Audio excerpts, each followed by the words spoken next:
उत्तर प्रदेश के एक छोटे से गांव रामपुरा में जमींदार ठाकुर हरिराम सिंह का बहुत दबदबा था। गांव में सैकड़ों बीघा जमीन थी और खेतों में काम करने वाले मजदूरों की पूरी टोली। उन्हीं मजदूरों में से एक था गोपाल। उम्र करीब 30 साल। गरीब था लेकिन मेहनती और ईमानदार था। सुबह सूरज निकलने से पहले खेत में पहुंच जाता और शाम तक पसीना बहाता। गोपाल की बूढ़ी माँ जमुना अक्सर कहती थी, बेटा, गरीबी से डरना मत। मेहनत करने वाले के हाथ खाली हो सकते हैं लेकिन सिर हमेशा ऊंचा रहता है। गोपाल माँ की बात हमेशा याद रखता था।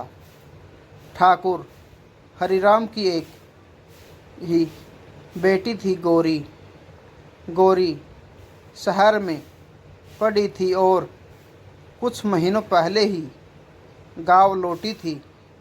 वह अपने पिता के खेतों में काम करने वाले मजदूरों को देखकर अक्सर सोचती कि इतनी मेहनत करने के बाद भी उनकी ज़िंदगी क्यों नहीं बदलती।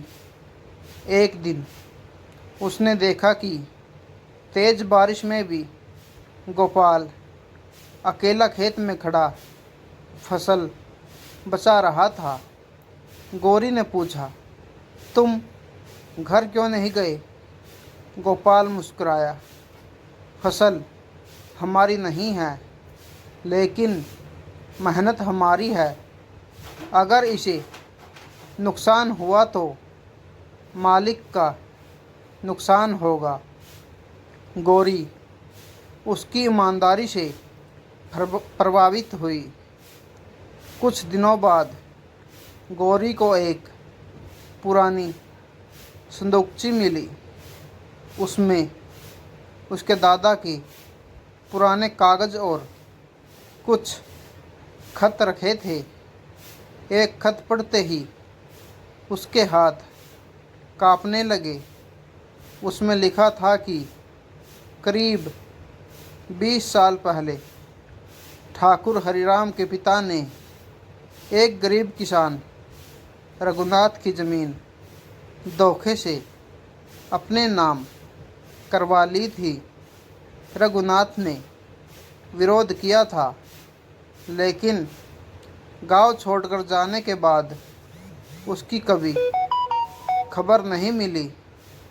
खत के आखिर में लिखा था, रघुनाथ का छोटा बेटा अभी जीवित है। गौरी ने पिता से पूछा, बाबा, रघुनाथ कौन था? हरिराम का चेहरा सफ़ेद पड़ गया। उन्होंने बात टालते हुए कहा, पुरानी बातें हैं, उनका अब कोई मतलब नहीं। लेकिन गौरी ने पूछताछ शुरू कर दी। आखिर उसे पता चला कि रघुनाथ का छोटा बेटा वही गोपाल था। गोपाल को इस सच्चाई का कोई पता नहीं था। गौरी ने पिता से कहा, आपने एक परिवार की ज़मीन छीनी और आज उसी परिवार का बेटा आपके खेत में मजदूरी कर रहा है। हरिराम ने गुस्से में कहा, वह गरीब है और हम जमींदार। पुराने हिसाब मत खोलो। गौरी ने उसी दिन फैसला कर लिया। अगली सुबह पूरे गांव के सामने उसने गोपाल को बुलाया। सबके सामने बोली, गोपाल, मैं तुमसे शादी करूंगी। गांव में खलबली मच गई। गोपाल घबरा गया। आप ऐसा मत कहिए। हम दोनों के बीच ज़मीन आसमान का फ़र्क है। गौरी ने कहा, मुझे तुम्हारी गरीबी से नहीं, तुम्हारी सच्चाई से फ़र्क पड़ता है। गोपाल ने फिर भी मना कर दिया। तब गौरी ने अपने पिता के सामने कहा, अगर आपने रघुनाथ की ज़मीन वापस नहीं की और गोपाल को उसका हक नहीं दिया तो मैं इसी गांव के मंदिर में जाकर उससे शादी कर लूँगी। हरिराम गुस्से से कांपने लगे, लेकिन गांव के बुजुर्गों ने जब पुराने कागज़ देखे तो सच सामने आ गया। हरिराम के पास कोई जवाब नहीं था।